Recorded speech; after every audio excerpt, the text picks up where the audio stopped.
Parshas Mishpatim.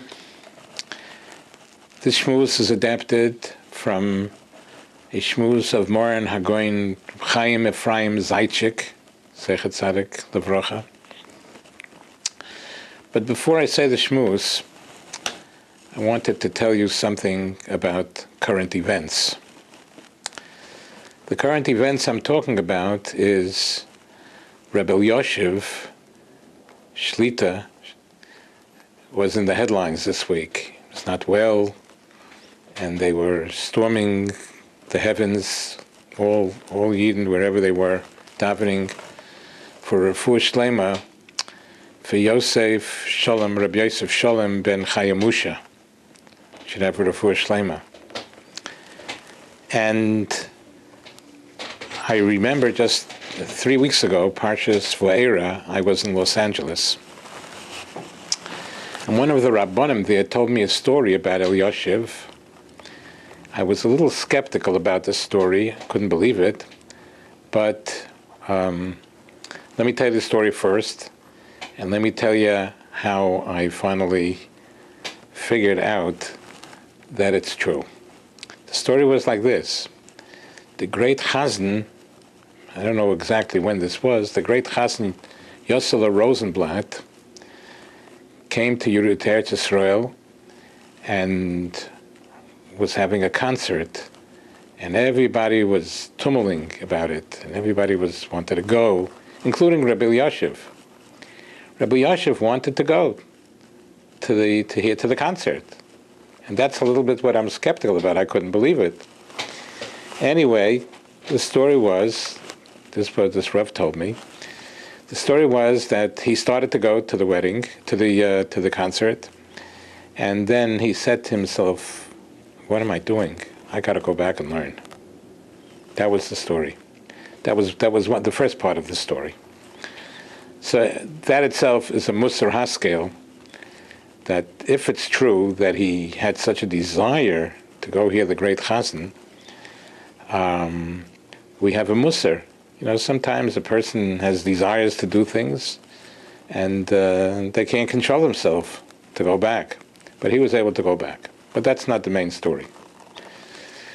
The main story is that was Parshas Va'era when I was in Los Angeles, when this Rav told me the story. I was skeptical because I couldn't believe that Rebbe Yoshev, Kanahari is 101 years old, and he's immersed in learning Torah all his life, and I couldn't believe that he would want to take time out. He controlled himself and didn't go, but I couldn't believe that he went, that he was on his way. That was Parshas Va'era when I heard the story. During the week between Va'era and Shmais Va'era Boy, my son Yaakov Eiza was in Yerushalayim, and he went for a bracha to Rebbe Yoshev. And the Gabbai, who was the grandson of Rebbe Yoshev, said to him, "What's your name?" And he says, "My name is Yaakov Eiza Rosenblatt." He says, "Rosenblatt?" He says, "Are you related to the great Chazan, Yosela Rosenblatt?" So my son said, "Yes, we're related." I never knew that we were related. I knew that some say yes and some say no, but he said we're related. So the Gabbai said to my son, to Yaakov Eiza, he says, "Are you a Chazan? Are you a Chazan too?" So he says, "Yes, I'm a Chazan." So he says, "Zayda," he speaks to Rebbe Yoshev, "as a Chazan, Yaakov Eiza Rosenblatt is a Chazan. Should we zolmen fragen, singen etwas? Should we ask him to sing something?" So Rebbe Yoshev said yes. So he didn't know what to sing. He was taken aback. Finally, he decided he's going to sing Sheyiboneh Beis Hamikdash b'meira b'yameinu, and Rebbe Yoshev started to sing with him. And that verified to me that the first story was correct, that Rebbe Yoshev did have a tremendous desire and was on his way. And the story is emes, that he wanted to go, but he turned back because he felt he had to learn Torah. But my son Yaakov Eiser soll gesund sein, let him be well. He had his chus to make Rebbe Yoshev happy and to sing. That's the story that just happened within about 2 weeks ago, and I wanted to share it with everybody who's listening, who's watching. In today's Parshas Mishpatim, the Torah speaks about kisikna eved ivri. If a person purchases, he buys an eved ivri, and all kind of laws about, the Torah tells us some laws about eved ivri. After 6 years he goes out. But right at the beginning of the Parshas Mishpatim, V'im omar yoimar ho'eved, if the servant says, Ahavti es adoni, I love my master, Lo yatzeh chofshi, I don't want to go out. What does that mean? How do we understand that? A person is a shklaf, he's a servant. He has no zich, he has no anochias, he has nothing of himself. The master, he's bowed down and bent down to the master. Why should a person want to stay? If the time for his freedom came, why should he proclaim, "Oh, hafti es hadaini lo yatzeh chafshi," I don't want to go out. Also, people look down upon a servant. It's disgraceful.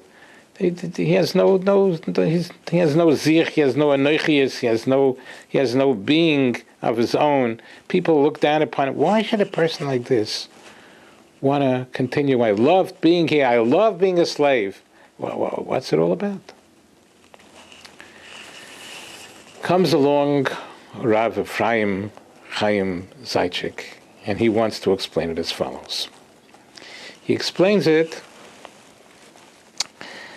that in Yiddish we have a word eingewöhnt. You get used to a certain situation. A person that's doing something, he's a servant, and he's accustomed to spending his days being a shklaf, washing floors and taking out garbage, and he gets accustomed to that, and that becomes part of him. That's his nefesh. That's his teva. It becomes like a natural thing by him. He doesn't want to part from it. He enjoys what he's doing. We once had a male person cleaning by us, the yeshiva. And one time, I don't know how, I just asked him, "Do you enjoy what you're doing?" "Oh, yes." Yes, he enjoyed it. He enjoys it. So that's a way to understand how a person doing the disgraceful work, and still he's so used to doing it, he's so accustomed to doing it, it's a habit of his now to do, and it's hard to break away. It's hard to break away from a habit. It's hard to break them away. So that's how we could understand this in application to our own lives.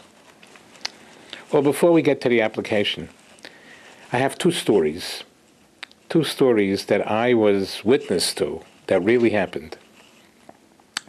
One story was about a woman who came to America from Eretz Yisrael with a very, very, very sick child. I don't think the child made it. But anyway, it was so terrible to watch. She was taking care of the child, and it was just heartrending. Somebody went over to her, I don't know, and asked her. I don't know how he had the courage to ask her. He says, "How do you take this situation? How do you take this tzoros that you're going through?" And she answered, "Me wird eingewöhnt." You get accustomed to it. I'm accustomed to the fact that my son is so sick, and it's part of my life, already. We see in living color the truth of this statement. As meveret eingewöhnt, a person could become accustomed to the most difficult situation. Then I have a more joyful story about this, which also is true, and I was standing there when it happened. There's a butcher store in in Kew Gardens. In Kew Gardens. The butcher was selling his meat and chicken, and then the butcher said to one of the customers, he says, by the way, in my shul we have a chazan, and he mentions the name of the chazan. He says, he gave out already 20 records. At that time it was records. 20 records of him singing. Did you ever hear it? So the customer says, I heard it, but I have a problem with it. He has a beautiful voice, but he sings off key. By the way, how do you take it? How could you listen? He asks the butcher, how could you listen to such off-key singing? And the butcher looks at him and he said, "Wird eingewöhnt." You get used to the situation. You could get used to the worst, most difficult situation, and it doesn't bother you anymore. And that's exactly what it's a very, very difficult situation that this slave is in, but wird eingewöhnt, you get used to it, you get accustomed to it, it becomes part of his teva almost. It becomes part of his nature. In application to our own lives, to our own frumkeit,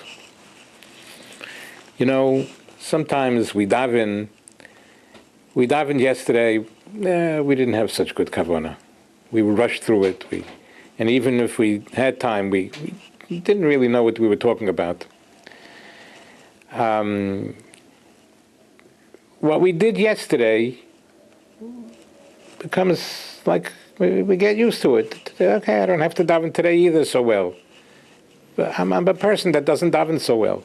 I'm a person that doesn't learn so well. I just fly through the Gemara.